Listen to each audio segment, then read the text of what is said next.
안녕하세요. 주토피아 채널의 제이입니다. 오늘은 2025년 6월 비트코인 자산 배분을 알아보겠습니다. 본 영상은 주기적 자산 배분 투자 전략에 따른 2025년 6월 자산 배분 비중 전략을 다루고 있고요. 방향성에 중점을 두며 마켓 타이밍에 초점을 두지 않습니다. 영상에서 다루지 않은 기본적인 경제 지표나 뉴스는 숙지하고 있는 사항으로 가정하고 제가 중요하게 생각하는 대중의 심리 지표나 프랙탈 분석을 바탕으로 이야기를 풀어가겠습니다. 자산 배분이 아닌 트레이딩 매매에 활용하지 마시기를 당부드릴게요. 비트코인 자산 배분, 제가 기존에 하고 있는 다른 자산 배분들은 연준의 기준금리 사이클을 바탕으로 투자를 하고 있죠. 코스트앤 달걀 모형을 기반으로 해서 연준의 기준금리 사이클이 4에서 5년 정도 되거든요. 지금 현재는 B에서 C 후반부인데 현재 구간에 유리한 자산을 편입하고 현재 구간에서 유리한 자산은 과거에 저가매수 했다면 이익 실현하고 앞으로 구간에서 유리해질 자산을 미리 편입하는 식으로 저가매수 고가매도를 반복하고 있고요. 비트코인은 여기다가 더해서 반감기 사이클을 추가해서 두 가지 사이클을 합산해서 복합적으로 투자를 하고 있어요. 2025년 6월 기준으로 비트코인 자산 배분 패시브 투자 입장에서 설명드릴 거고요. 공개 영상에서는 패시브 전략 위주로 다루고 있고요. 먼저 비트코인 주봉 차트를 살펴볼게요. 5월 25일 기준으로 찍었는데 지금이랑 거의 차이가 없어요. 이쪽에 있는 고점이 비트코인 3차 반감기 사이클이고요. 지금 있는 상황이 4차 반감기 사이클이에요.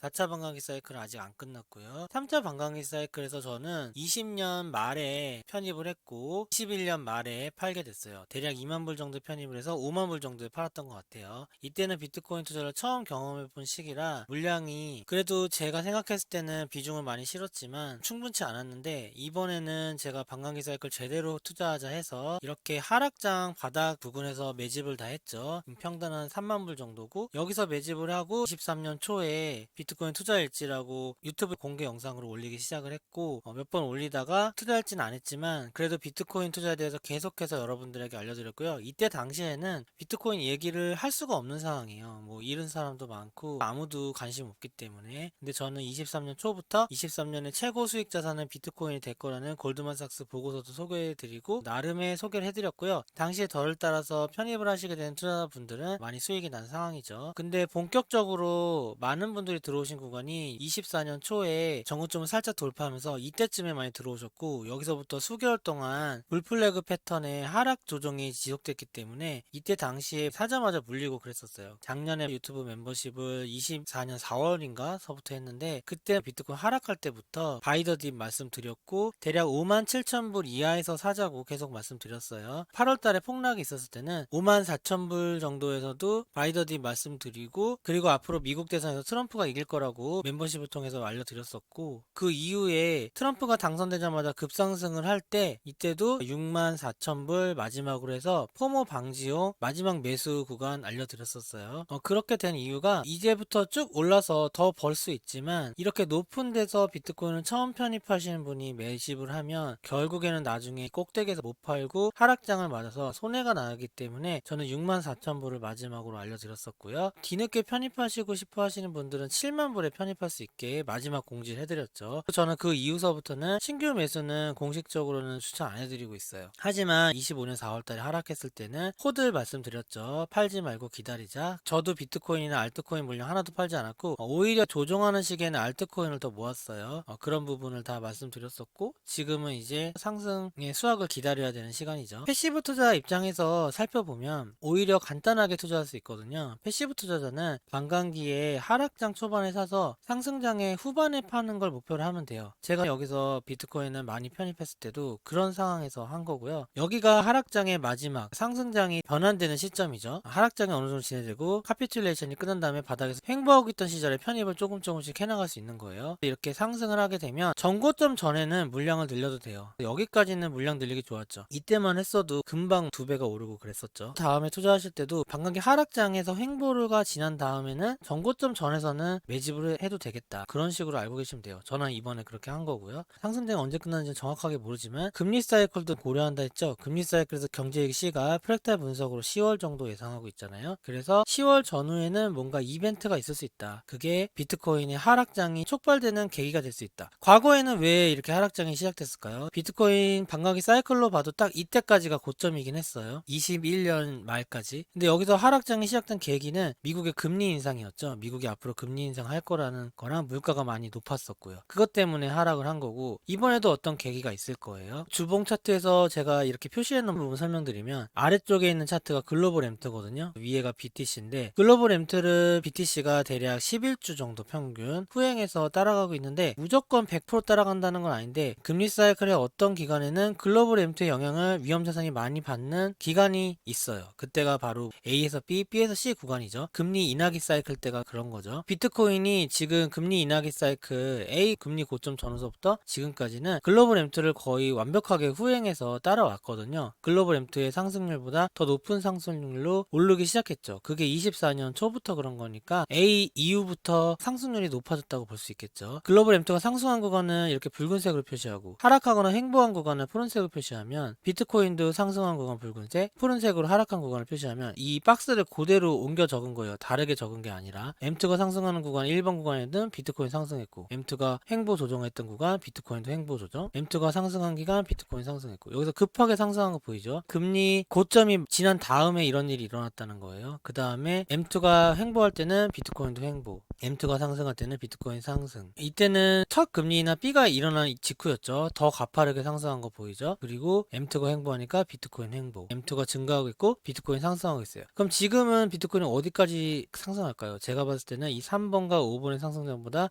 더 가파른 속도로 이번에 상승할 가능성이 크고, 지금 글로벌 MT가 계속 상승하고 있거든요. DXY 달러 인덱스가 저가 100 이하에서 머물고 있죠. 그래서 글로벌 MT가 DXY가 상승 추세로 전환되지 않았기 때문에 오르고 있는데, 경제 위기 때는 DXY가 다시 오르게 돼요. 왜냐하면 안전자산 선호 형성 때문에 달러 수요가 다시 높아지죠. 그때는 다시 글로벌 MT가 조정을 받을 거고, 아마 하락장이 시작되는 시기가 될 거다. 이런 식으로 주봉 차트에서 볼 수 있고, 패시브 투자자는 이런 흐름을 알고 있으면서 반감기 사이클에서 하락장이 끝나고 횡보하고 전고점 이하의 구간 1, 2, 3에서는 편입을 하고, 이제부터는 홀딩을 해야겠죠. 그 다음에 7번에는 매도를 해야 되는데, 상승장 사이클이 끝나기 때문에 그런 거고, 바로 매도한다는 게 아니라 이렇게 많이 오를 때 조금씩 분할 매도를 하면 되겠죠. 그래서 지금서부터 분할 매도해도 원래는 맞는 구간이에요. 근데 제가 더 가파르게 오를 거라 했죠. 그 과정 때문에 더 홀딩을 하는 거죠. 반감기 사이클, 이거는 월봉 차트거든요. 이번 사이클의 반감기에서 어느 정도가 마감이 될지 알 수 있어요. 로그 차트예요. 2차 반감기 때가 2016년 7월이고요. 7월서부터 쭉 올라서 반감기 사이클의 마지막에는 고점을 찍고 하락장이 시작되게 돼요. 꽤 오래 하락했죠. 3차 반감기가 넘어가야 전고점 이상 올라갔었고, 이때는 FTX 사태도 있고 바이든 정부가 크립토에 규제를 했기 때문에 상승이 많이 꺾인 경향이 있었어요. 그래서 중간에 크게 꺾이고 올라가서 이때는 상승폭이 크지 않았죠. 어떤 분들은 2차 반감기에서 3차 반감기가 상승폭이 적어졌으니까 4차도 더 적어질 것이다. 그래서 요번에 12만 불이 끝일 것이다. 이렇게 보는 입장도 있거든요. 근데 제가 봤을 때는 3차가 특이했었던 걸 수도 있어요. 지금 4차를 로그 차트를 보면 3차 같은 큰 하락이 아직 나오지도 않았죠. 그리고 차트가 굉장히 질서 있게 우상향하는 걸 볼 수 있죠. 그래서 지금은 마지막에 이렇게 블로우부터 상승장이 무난하게 이루어지지 않을까라고 생각하고 있고, 보라색 구간은 지금이 5월이니까 이때까지를 푸른색 박스로 표시한 거예요. 반감기 이후에 이만큼 지나온 거죠. 3차 반감기 때 이만큼 지나온 거고, 똑같은 기간을 지난 걸 표시한 거고요. 2차 반감기, 3차 반감기 보면 이 고점이 정확하게 앞으로 4개월 후에 일어났어요. 지금도 앞으로 4개월 후가 고점일 수 있고, 9월에서 10월 사이가 고점일 가능성이 있다. 이건 월봉 차트이기 때문에 정확하게 한 달 단위는 오차가 있을 수 있어요. 9월에서 10월이 굉장히 익숙한 날짜죠. 제가 금리 사이클에서 프랙탈 분석에 의해서 경제일시가 올해 말 정도 대략 10월 예상해서 분석하잖아요. 그거랑도 비트코인 반감기 사이클이 상승장이 끝나는 기간이 비슷하죠. 이런 걸 봤을 때 이때 부근에서는 당연히 매도를 해야겠죠. 패시브 투자자 입장에서 이렇게 하락장에서 하는 게 좋다. 반감기가 지난 다음에 사는 것도 괜찮은데, 반감기 지나기 전에 이미 많이 오르잖아요. 여기도 반감기 지나기 전에 저점에서 오르고, 여기도 반감기 지나기 전에 저점에서 많이 오르죠. 완전히 카피툴레이션이 일어날 때, 이렇게 큰 하락이 일어날 때는 상승장 이후에 엄청나게 하락하고 더 이상 안 떨어지는 걸 확인한 거잖아요. 이때쯤에는 사면 좋겠다. 앞으로도 그런 식으로 다음 5차 반감기 사이클을 준비해야겠죠. 5차 반감기 사이클이 옛날처럼 이렇게 로그 차트 월봉에 52평선을 이탈하는 흐름이 나올지, 이제부터는 국가나 기관들이 비트코인을 주류 자산으로 편입하고 있기 때문에 꾸준한 우상향이 한 번 사이클 더 나올지는 잘 몰라요. 엘리엇 파동상으로는 비트코인 탄생 이후 상승 오파의 마지막 오파기도 하기 때문에, 오파가 끝나면 ABC 조정이 있잖아요. 큰 조정이 있을 수도 있다는 거 생각하면서 비트코인이 무조건 우상향하고 10배, 20배 오를 거라고 생각하는 것보다 아니라 현실적으로 사이클을 감안해서 그리고 투자할 때 저점과 고점을 잘 판단하는 매매 기술을 활용해서 어느 정도 이익 실을 하면서 저가 매수 고가 매도를 반복하는 게 저는 투자에 더 맞다고 생각을 하고요. DCA라고 주기적으로 적립하듯이 비트코인 사는 것도 있잖아요. 그런 것도 저는 별로 안 좋다 생각을 하는 게 옛날에 이때 부분 볼까요? 하락했을 때 어땠냐면요. 5년 동안 DCA한 평균보다 더 하락한 거예요. 그러니까 이 하락장에서는 5년 동안 비트코인 적립한 사람도 다 손해였다는 거예요. 5년 투자자들의 평단까지 건드리고 올라가더라고요. 그래서 결국에는 올라가긴 했지만 5년 동안 투자한 게 없어지면 정신적으로 힘들거든요. 이렇게 많이 상승했던 거를 보고 나서 떨어지면. 그래서 저는 무조건 DCA도 정답 아니라 생각을 해요. 그래서 이렇게 채널에서 하단에선 사고 상단에선 파는 걸 반복하면 좋겠다. 비트코인 매매 전략이나 시황 분석 같은 거는 공개 영상보다는 멤버십이나 네이버 프리미엄 콘텐츠를 통해서 자세히 해드리고 있으니까 필요하신 분은 참고하시면 될 것 같아요. 오늘 영상은 이만 마치겠습니다. 좋아요와 구독 부탁드립니다. 감사합니다.